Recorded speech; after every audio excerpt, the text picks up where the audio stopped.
Good evening, Jeopardy fans, and welcome back once again to Hashtag Jeopardy Live panel presented by thejeopardyfan.com.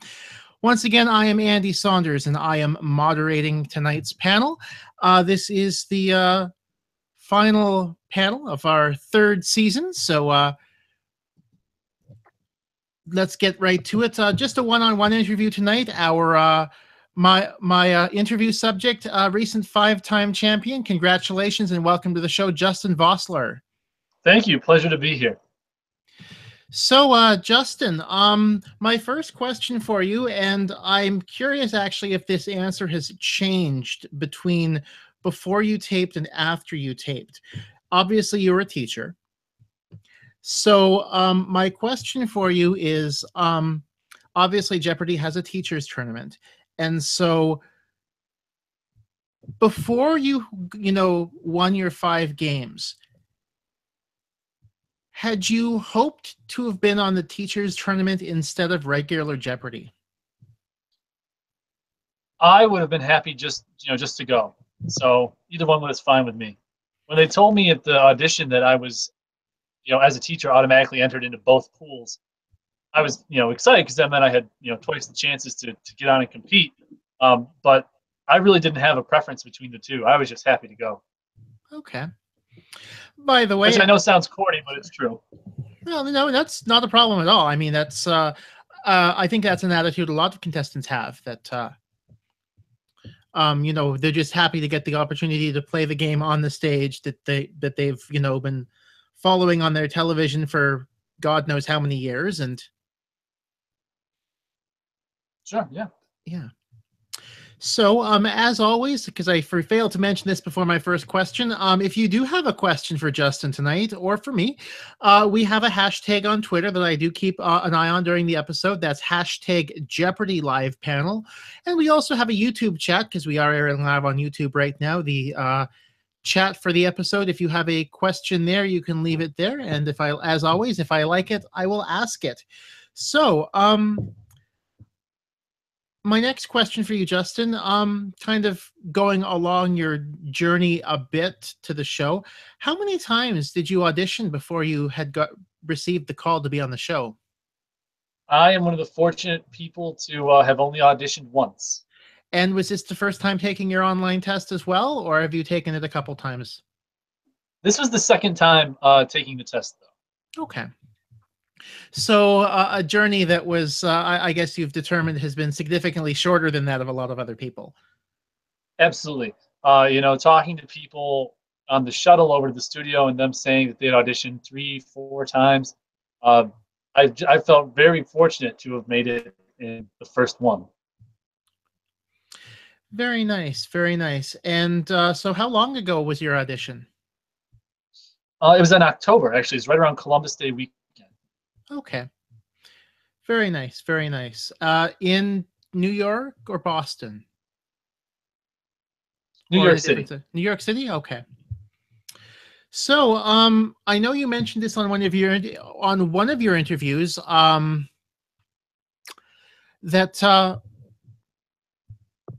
you said that Alex asked you about how I guess almost the reaction was back home from your students about going on Jeopardy, and you said that you hadn't told them. So how hard was it keeping the news from your students that you were going to be on? It was pretty rough. When I went to the audition, I had tried to play it very low key, and word had gotten out. I had told a couple of my colleagues, word had gotten out to some of the kids, so they were kind of wary. They kind of figured if I disappeared again for a prolonged period of time, that something must have happened. So when I came back, and I didn't tell them before I went. I just normal and then went on with my life. But when I got back, they kind of put 2 and 2 together and figured I must have gone to Jeopardy. So at that point, I started, I would confirm it. I didn't try to advertise it to them because I knew, it was towards the end of the school year. It's a busy time. I didn't want to become a distraction. But I did kind of let it start to filter out. And the response was overwhelmingly enthusiastic, which is, funny because it's a bunch of teenage kids who normally are not super enthusiastic about that. But yeah, the response was great when I finally was able, or when I was finally starting to share it with them. And then towards the end of the school year, before the summer break, I just made it well known, on the announcements that this was happening, and I've since received, pictures and videos from parents showing their kids watching it. So it was pretty big news. I can imagine, and I'm sure when school resumes in a few weeks, I'm sure that the reaction to you when school starts will certainly be very will I would say will be very enthusiastic as well, for sure. Yeah, probably right up until they get that first homework assignment, I think. Yeah. Um, but I've already seen some kids around the building, or some of my soccer kids, and they've already been coming up to me and talking about how exciting it was. So yeah, I expect that'll sort of continue those first couple days back. Absolutely. Nice, nice. So, going into your kind of asking about how you prepared for the show, um, was there anything that you felt you obviously, you're in the middle of a school year when you got the call. So I'm guessing you didn't have a significant amount of time to, put towards preparation. But what sort of things did you look at? Well, the two things I really looked at, one was I looked at an almanac, um, just because I needed a lot of award shows information, which is just not a subject of mine that particularly interests me. Of course, anybody who saw my final episode will know that information failed me at my final Jeopardy. Yeah. But the other thing I did was I tried to take a good, comprehensive stock of what I know and what I don't know. Obviously, I felt pretty good with history and geography and, literature and things of that ilk. But I said at the same time, I don't really feel comfortable with operas, and I don't really feel comfortable with art history. So I tried to make lists of the sort of things that I thought might be on Jeopardy, and then I just kind of reviewed those lists, synopses of operas, musicals, that sort of thing. Okay, so did you find that the final Jeopardy aside, did you find that helped at all, or even gave you confidence a little bit? It may have given me confidence. I don't think it was particularly. I don't think it really mattered much. Um, in everything else, most everything else. I guess probably the point of the thing would be that when I was studying that stuff, I was mostly trying to re-trigger old knowledge and add a few other things. But anybody who's played the game knows that you don't really have a ton of time to think. You just kind of hope that it's there. So it may have been a little too superficial to keep a lot of that stuff permanently. Yeah. But a lot of the things I looked at didn't come up. And that's something as well that a lot of contestants have certainly found, that they do a whole bunch of studying, and sometimes it comes up, sometimes it doesn't. I know that I think that it all along, at least from what I've seen from people, if the longer you study, the better chance you actually have of a few things hitting. Yeah, I certainly think that's definitely reasonable. Yeah. Mm-hmm. So once again, of course, if you're just tuning in, if you have a question for Justin here, you can leave them on Twitter using the hashtag Jeopardy Live Panel. We also have a YouTube chat that you can leave a question there. Now, do you wish that you looked at kind of gameplay or betting strategy at all? Not really. And I know that's going to make some people upset. I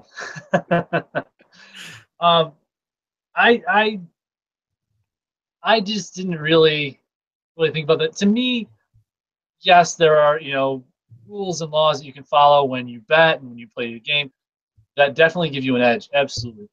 But I'm just not that sort of person, I guess, that I kind of worry about those things. To me, it takes a little bit of the fun out of the game if you. It's certainly a valid approach. I don't begrudge anybody that uses it. Mm-hmm. Anybody that wins by it, absolutely. Do what you got to do. Just to me, it makes it a little less enjoyable of an experience to always be worrying about the math and the permutations. And I'd rather just, worry about the questions. That's an interesting way of putting it, and certainly a viewpoint that I haven't heard a lot of actually, and I think it's very interesting to hear for sure. Um, if you wouldn't mind, there's actually one question here from Alex Epstein on the YouTube chat. He's wondering when actually when was your tape date or tape dates actually, because you spanned 2 weeks. I taped the first week of April. Okay, so that's I guess probably either a Monday, Tuesday, Wednesday, Thursday sort of deal. Tuesday, Wednesday, yep. Tuesday, Wednesday, the first week in April of. Yeah. So now, if I'm not mistaken, they've put. Now you were aware that they'd done some contingency tapings, just because they were worried about a possible WGA strike, right? Yep. So the first 4 weeks of the new season are actually already taped, or were already taped back in April, if I'm not mistaken. So. Yep. Oh, so carrying along with that tape date and whole thing. So you went through kind of 2 weeks of rehearsals. You saw two different sets of contestants. So seeing contestants in rehearsals, were you kind of trying to size up your opposition at all, or? A little bit, yeah. Just trying to kind of figure out who was going to be taking it really, really seriously. Okay. Everybody takes it seriously, but the people that take it too seriously are the ones that are going to let themselves get thrown by a wrong question or a bad bet. And you want to keep an eye on them because they are fierce competitors, but once they screw up, a lot of times they're not coming back. Okay. Again, it's very interesting. Now, who were you most afraid of facing, or more thinking, oh, if there were one or two that you're like, I want to play them? I think one of the contestants that I was most concerned about was definitely George Bury, the professor from Canada. Yeah. Just because he was somebody who, as a professor of American studies, as a history guy, I knew he and I would have a lot of the same knowledge base. And then, wherever our individual interests took us, a lot of common ground. And so it was going to be extremely important on those common ground questions that I beat him to the buzzer. There was the one category, Uncle Sugar, about foreign U.S. aid. Yep. And that fit right in both of our knowledge bases. So that was a category where ignore it because we couldn't figure out what it was just based on the name of the category. Once we figured it out, we both, really wanted those questions because it was something we would both know. And actually, when the final Jeopardy question came up, or the clue came up, and it was Americana, some people make a comment about him, him being Canadian, so he was at a disadvantage. But he was also, I believe, a professor of American studies. So it was pretty even. I actually didn't realize he was a professor of American studies, and you are absolutely right that that does even it up a bit. And you know what? It also kind of, to me, it kind of explains a little bit as well, kind of, because I kind of got the sense he was kind of disappointed at how things, finished up for him, and obviously that clearly he felt that Final Jeopardy could have been more, a little bit in his wheelhouse, and obviously he didn't get it right, and that led to your second win. But sure. So obviously, kind of, to me, that actually explains a lot about his, it seems to me like I don't think he was one of those people that you mentioned, maybe take things seriously and really wanted to win, and isn't taking it as well as other people have. Yeah, and the only reason I really bring up his background in American studies is just to highlight, how close that really was. That question very easily, could have gone another way, and I would have been one win and done. And who knows, he could have gone on for a great string. I don't bring that point up, make little or light of anything like that. I just try to mention it so that it really just adds to the the drama of that particular game. Oh, Because absolutely. during the commercial break, I said if I have to lose to somebody, let it be the history professor. Seeing as I'm a history teacher, that seems reasonable. Yep. Of course, I lost to another history teacher later, but he was a great, great competitor, and he's a great person. We, Connie from that show as well. The three of us had a nice chat after the show. Chatted for an hour, couple hours, and everybody got along great. But that was definitely a pretty tight, pretty heated game. And looking back at it, it was fun to watch. Yeah, I do seem to recall, going back a couple weeks in my head. Yeah, that was a fun game for sure. So, another thing regarding something that with one of your interviews, how happy were you to actually make it back to the Wednesday of your second week and actually got a chance to actually wear your pink shirt? I had packed it, and when I packed it, I didn't pack it anticipating that I was going to, be playing multiple games. Because I personally, and I feel, I openly admit this, I personally expected to, hopefully get second in one game and then, be fine with it. So when I packed that pink shirt, I just said, hey, tape until Wednesday, and then I'll have my pink shirt. But getting to wear it, I know definitely made several of my former students and probably current students quite happy. And Girls so, on yeah. Jeopardy, so that was a nice touch. Yeah, absolutely. And so, I guess almost as a follow-up, when you got called the first time for the Thursday game as opposed to Wednesday, were you disappointed that you didn't get that chance, or was it not something that you had in your mind? Not really. At that point, Deborah Elliott was on her run, and I'd end up going against her. And again, Deborah's another wonderful person. All the contestants. I know it's so corny, but all the contestants that I met are just great, great people. Them or they beat me or we didn't even compete. They were all wonderful.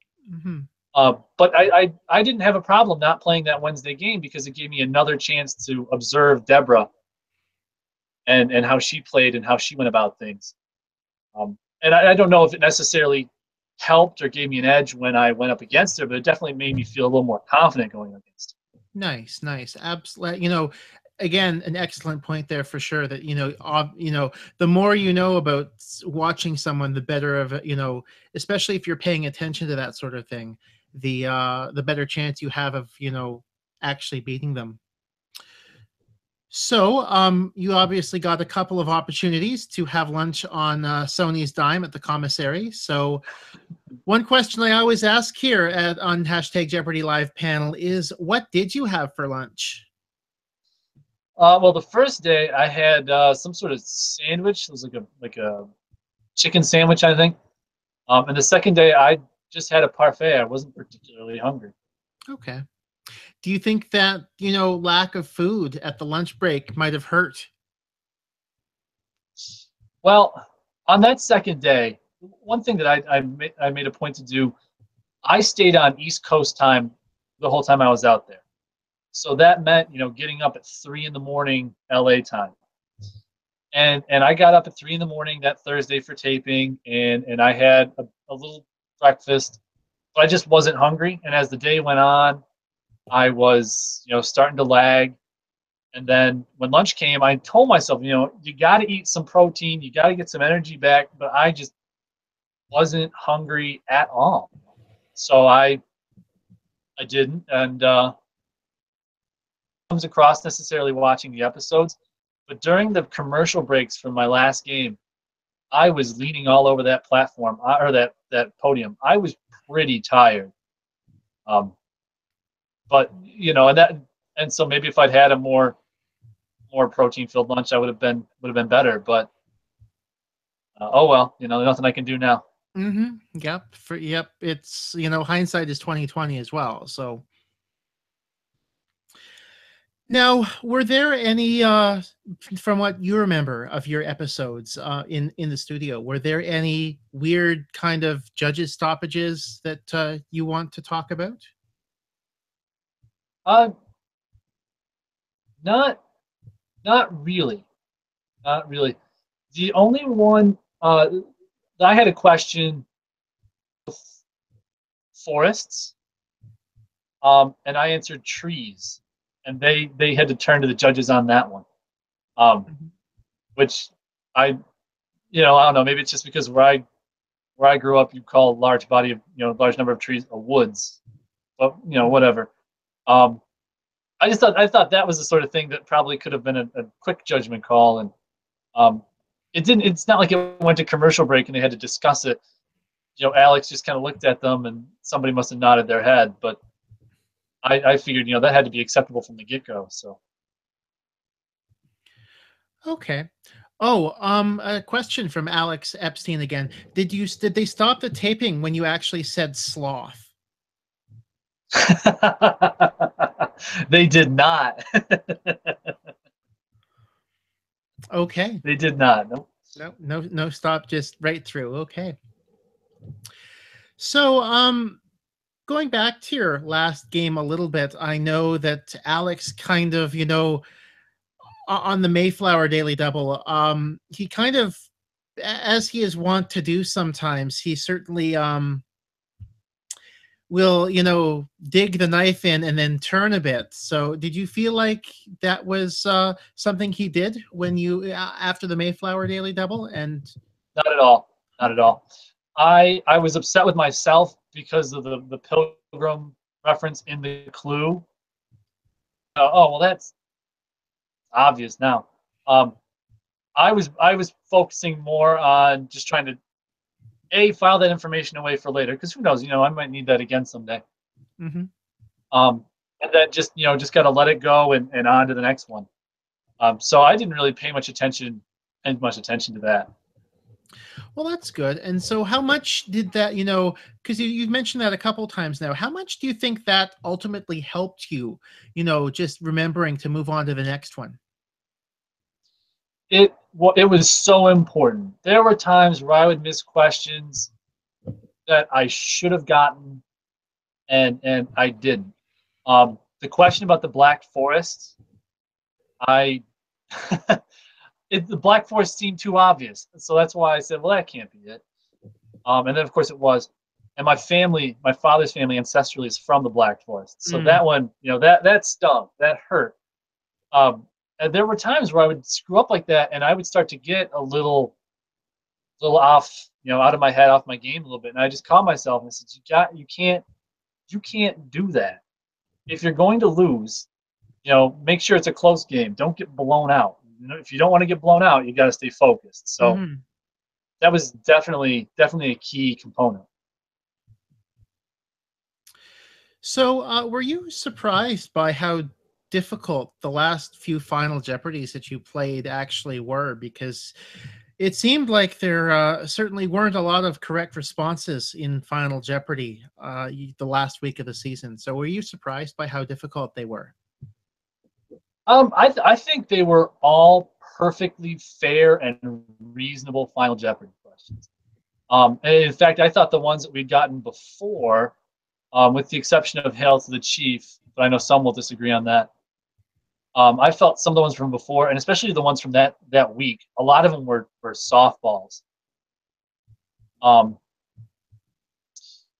problem was both of the three Final Jeopardies, my last three Final Jeopardies, the last two both had references to films, and I'm just not a films person. I can't remember actors, can't remember directors, can't remember anything like that. I never have been, never will be able to probably.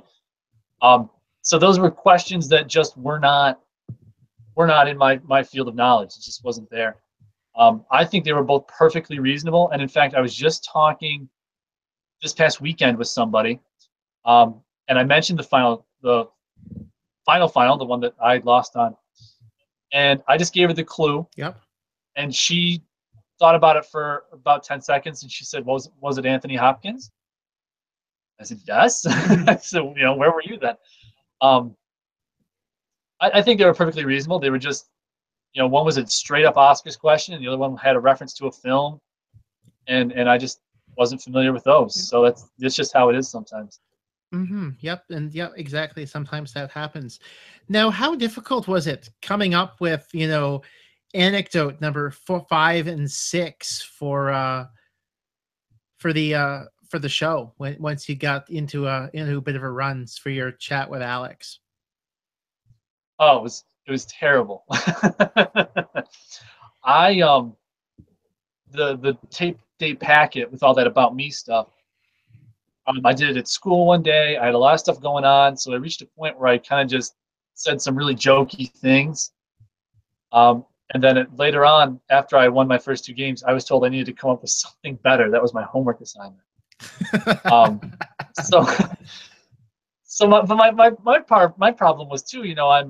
I'm a teacher in a public school, so I've got stories, but I can't necessarily share them where my students might see them. Not because they're inappropriate. It's just it might seem unprofessional at times. Mm-hmm. So I just had to really self-censor a lot, and so I came up with some pretty boring stories. And that's fine because I'm really not a big fan of those sorts of fun facts about yourself things. Yeah, that's I think you're not alone among Jeopardy contestants in thinking that either. So, do you remember what any of your actual post-game chats were with Alex for any of your games? The one that I really remember was my second game, that Friday game, and the final Jeopardy was the Hail to the Chief question, and he seemed genuinely surprised and I would say impressed that somebody had gotten it. And so we talked about that. And I told him, I said it was an educated guess because I tried to, I said to myself, how many official U.S. government songs, and Star Spangled Banner is an old British drinking song, so I knew that wasn't, or based on an old British drinking song, so I knew that wasn't it. Mm-hmm. But he seemed kind of impressed, and so we talked about that a little bit. And then the very last game, we also talked about the final Jeopardy question, and he was talking about the 2 movies that Anthony Hopkins received his nominations for. And I have never seen Nixon, and I saw like 10 minutes of Amistad when I was in like 10th grade. So but now I'll never forget that. Yeah. Well, it's I've seen Amistad again, high school history class, but no, that's certainly I didn't get that final playing at home. I was it obviously it makes perfect sense once you see it, but definitely did not cross my mind. And so another fun fact we've got on the YouTube chat. This one is from Jay O'Brien. Apparently, I don't know if you're aware of this, but Jay has mentioned that you've beaten out Audrey Watkins Fox as the all-time wins leader from the SUNY Geneseo 2011 class. Yeah, I did hear that. Audrey, if you're watching, sorry. And then actually SUNY Geneseo was very excited about it. They posted about it on their social media fairly regularly. And from that, they identified, I believe, one other Jeopardy contestant definitively, and possibly another one in like the 80s. And as it stands, to my knowledge, I am the top scoring Geneseo graduate, in total. Congratulations. Well, thank you. So how different is it watching Jeopardy now that you've been a contestant on it? I have not seen an episode since my episode's aired. Well, or even since you've taped. Oh, well, since I've taped, it definitely has given me a greater appreciation of what's gone on. I saw John Eisenman's games, and I saw like the tail end of his run. I believe like games 4 and 5, and mm-hmm. Yeah. And I thought, I could really put myself in his shoes and kind of think about what it must be like for him at that moment. Um, when Gavin Borchert started to go on his run, I think he won 3 games. He was somebody that was there for our tape day, and so I could kind of, associate with that. And then it was really interesting actually to watch the episodes of the week prior to my week, which of course I hadn't seen at my tape days. But it was interesting to see who won and and how they did it, and people that won the game and then lost the next one. It was J Archive or J Boards or any of that stuff. Mm-hmm. I just like discovering it in real time as the episodes were airing. But it definitely gave me a greater sense of sympathy for John, and as I watch it later on, after the teen tournament or whatnot, and I see more people go on runs, it'll give me a greater sympathy for them, and people that go on longer runs, a greater appreciation for their achievement. Absolutely, for sure. Now, obviously, as a teacher, how did you find social media during your episodes? In what sense, I guess? Did you get much of a chance to, take a look at what people were saying about you, your opponents, the games, or what were your students even bringing to your attention? I saw a bit. I, for the most part, tried to stay off of it. Mostly because I didn't want somebody to, have a comment, and then I would say something that might give away, an upcoming episode. Pretty low key. If somebody said congratulations, I would say thanks, whatever. But I tried to keep it pretty low key. I heard some rumors about some discontent on the social media stuff, but I never saw any of it myself. And so almost everything was, of course, overwhelmingly positive. But 2 of my favorite, one person said that I should invest in a decent haircut. And I assumed that was somebody who, for whatever reason, just wasn't comfortable with men with long hair, or maybe they were envious. I don't know. And the other person that described Jeopardy as sort of some left-wing communist propaganda arm. That was another one of my favorites. I think they said that because there were questions about things like arts and literature, and I guess that was just not for them. Well, also the fact that they had a pair of categories called fake news, but yeah. The fake news categories, and there was a category in my first episode, psychotic episodes, where I didn't talk about it with the other contestants at the time, but I think we all kind of had an assumption for what fake news or psychotic episodes were, and we were all completely wrong about what those categories were going to be. Mm-hmm. So, a couple more questions on the YouTube chat. This one's from Christopher Deneau. Who are you looking forward to meeting and or possibly playing against in the upcoming Tournament of Champions? Well, nothing's been confirmed yet. So, but I can say that if I were given the opportunity, the gentleman, I believe his first name is Seth. Yes. If memory serves, he is, like a doctoral candidate or he's doing grad school, and I think it's history. So that's someone who, and it has nothing to do with his like 12 wins or $250,000 he's won. I just like competing against people with kind of a similar knowledge base, because I think it's a greater challenge. Interesting, for sure. Yeah. And are you? This one's from Alex Epstein again. Are you originally from Homer, New York? I'm not. I'm actually from a little town called Wellsville, which, if you think of the state of New York, where Rochester is, Wellsville is south of Rochester, just above the Pennsylvania line. Not a big place. I moved to Homer a couple of years ago because of my job as a teacher. Okay. So, I guess it's kind of generally close to I-86, I think it. Or not 86. 88. There's the interstate that runs through the southern tier of New York. Right. Yeah. 80. Yeah. So 86 is that one. That's where Wellsville is close to. Yeah. Okay. Yeah, Wellsville's like 20 miles from I-86 or something. Okay.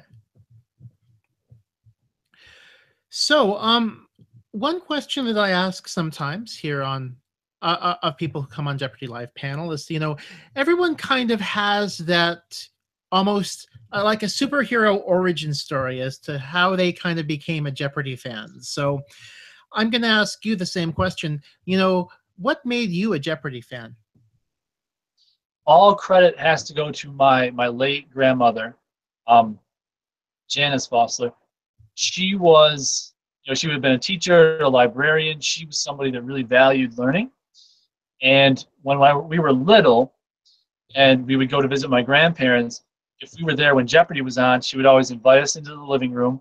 And her phrase was, she would invite us into exercise our brains with trivia.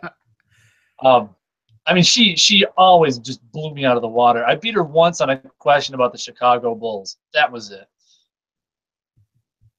It's a memory that I will always have of my grandmother.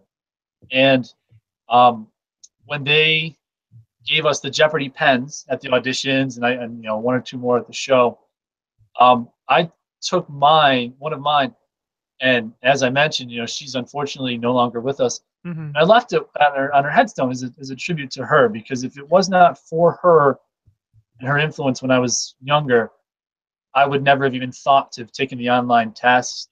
Never would have really had the connection with it that I do now. That's an excellent, that's one of the best things I've heard all year here on panel, especially with that sort of a tribute. That's a great story. Thank you. Oh, absolutely. Another question from Jay O'Brien on the YouTube chat. Are you thinking of starting a quiz bowl team at your school? There's been some discussion. We're trying to work out some logistics with it now. I coach 2 sports, so we're trying to figure out how that would fit in with the calendar with the other 2 sports, and what kind of support I would need from another supervisor would be the term, and what that would look like.